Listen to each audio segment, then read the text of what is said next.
പുതിയൊരു വീഡിയോയിലേക്ക് എല്ലാവർക്കും സ്വാഗതം. കേട്ടറ്റുകാർക്ക് വേണ്ടിയിട്ട് ഇന്ന് വീഡിയോയിൽ ഞാൻ ഉൾപ്പെടുത്തിയിരിക്കുന്നത് വിദ്യാഭ്യാസ മനഃശാസ്ത്രമാണ്. അപ്പോൾ വേഗം തന്നെ നമുക്ക് ക്ലാസ്സിലേക്ക് കടക്കാം. വ്യക്തിത്വ സമീപനവുമായി ബന്ധപ്പെടുത്തുമ്പോൾ കൂട്ടത്തിൽപ്പെടാത്ത മനഃശാസ്ത്രജ്ഞൻ ആരാണ്? ഉത്തരം ഡി ആണ്. കാൾ റോജേഴ്സ് ആണ്. കാൾ റോജേഴ്സ് ആരാണ്? മാനവികത വാദക്കാരനാണ്. എന്നാലോ ഹിപ്പോക്രാറ്റസ്, ഗാലൻ, ഏണസ്റ്റ് ക്രഷർ എന്നിവരെല്ലാം പ്രരൂപ സമീപനവാദികളാണ്. അടുത്തത് personality traits the classification and measure എന്ന പുസ്തകത്തിന്റെ കർത്താവ് ആര്?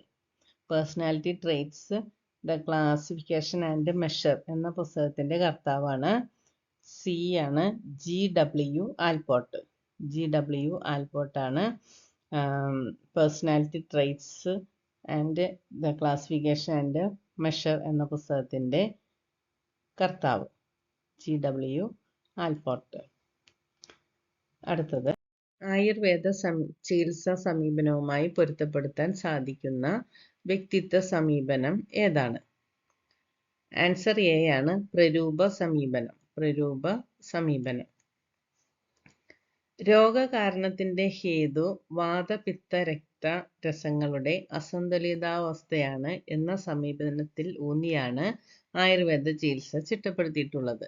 ഇതേപോലെ ശരീരദ്രവങ്ങൾക്ക് വ്യക്തിത്വം രൂപവൽക്കരിക്കുന്നതിൽ നിർണായക സ്ഥാനമുണ്ടെന്ന് വ്യക്തിത്വത്തെക്കുറിച്ചുള്ള പ്രരൂപ സമീപനവും മുന്നോട്ട് വയ്ക്കുന്നു.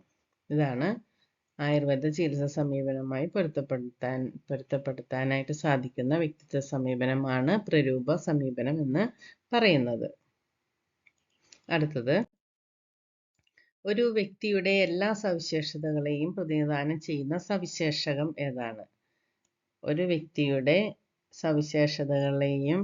എല്ലാ സവിശേഷതകളെയും പ്രതിനിധാനം ചെയ്യുന്ന സവിശേഷകം ഏതാണ്? ഉത്തരം എ ആണ്, കാർഡിൽ ട്രെയ്റ്റ്സ്.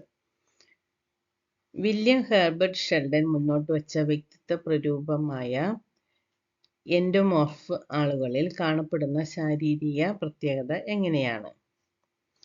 ആൻസർ സി ആണ്, പൊക്കം കുറഞ്ഞ ഗോളാകൃതിയിലുള്ള ശരീരം. ഇതാണ് എൻഡോമോർഫ് ആളുകളിൽ കാണപ്പെടുന്ന ശാരീരിക പ്രത്യേകത, പൊക്കം കുറഞ്ഞ ഗോളാകൃതിയിലുള്ള ശരീരം.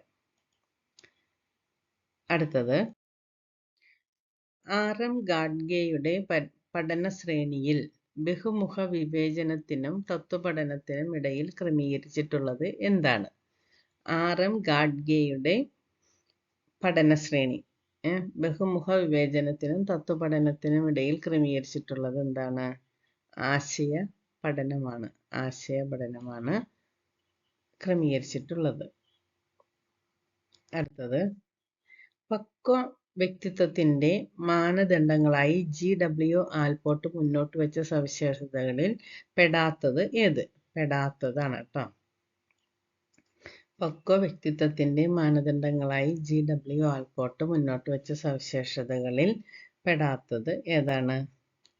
സങ്കുചിത അഹം.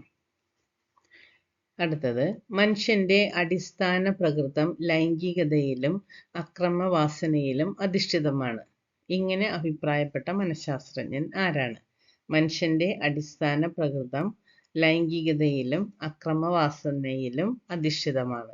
ഇങ്ങനെ അഭിപ്രായപ്പെട്ട മനഃശാസ്ത്രജ്ഞനാണ് സിഗ്മണ്ട് ഫ്രോയിഡ് ആണ് അങ്ങനെ അഭിപ്രായപ്പെട്ടത്. മനുഷ്യന്റെ അടിസ്ഥാന പ്രകൃതം ലൈംഗികതയിലും ആക്രമണവാസനയിലും അധിഷ്ഠിതമാണ് എന്ന് അഭിപ്രായപ്പെട്ട ശാസ്ത്രജ്ഞനാണ് സിഗ്മണ്ട് ഫ്രോയിഡ്.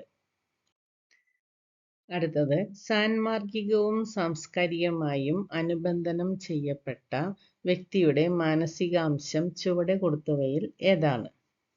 സാൻമാർഗികമായും സാംസ്കാരികമായും അനുബന്ധനം ചെയ്യപ്പെട്ട വ്യക്തിയുടെ മാനസികാംശം ചുവടെ കൊടുത്തിരിക്കുന്നവയിൽ ഏതാണ്? സി ആണ്, സൂപ്പർ ഈഗോ.